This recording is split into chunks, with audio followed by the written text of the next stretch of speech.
In a speech that left many scratching their heads, President Trump's return to the United Nations General Assembly was a controversial affair.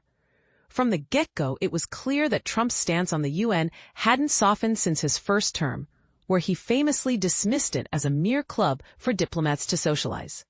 Since his return to power, Trump has been scaling back U.S. support for the UN, withdrawing from key programs and councils, including the UN Human Rights Council. The latest move? Refusing to participate in a UN review of America's human rights record.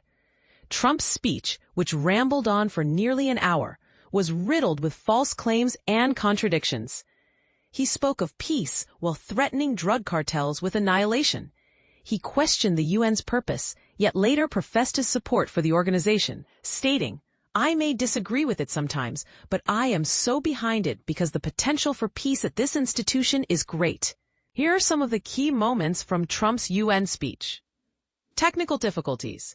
Trump began his speech with a bang, announcing that the teleprompter wasn't working, and whoever was operating it was in big trouble.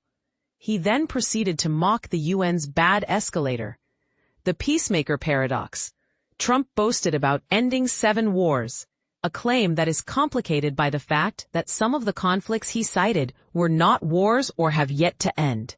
Palestine recognition. Trump pushed back against countries that recognize a Palestinian state, arguing that it would encourage continued conflict and reward Hamas. Tariffs and Russia. Trump threatened Russia with a strong round of powerful tariffs if they didn't end their invasion of Ukraine. He also urged European nations to stop importing Russian oil. Migration and mass deportation. Trump scolded countries for their immigration policies and upheld his mass deportation agenda in the U.S. as the solution to the crisis of uncontrolled migration. Climate change denial. Trump described climate change as the greatest con job ever perpetrated on the world, dismissing scientific predictions and renewable energy projects. Brazil and the U.S., a tale of two speeches. Brazilian President Lula da Silva warned of the dangers of anti-democratic forces and the need for international cooperation. Trump, on the other hand, levied a 50% tariff on Brazilian goods as a penalty for the prosecution of his ally.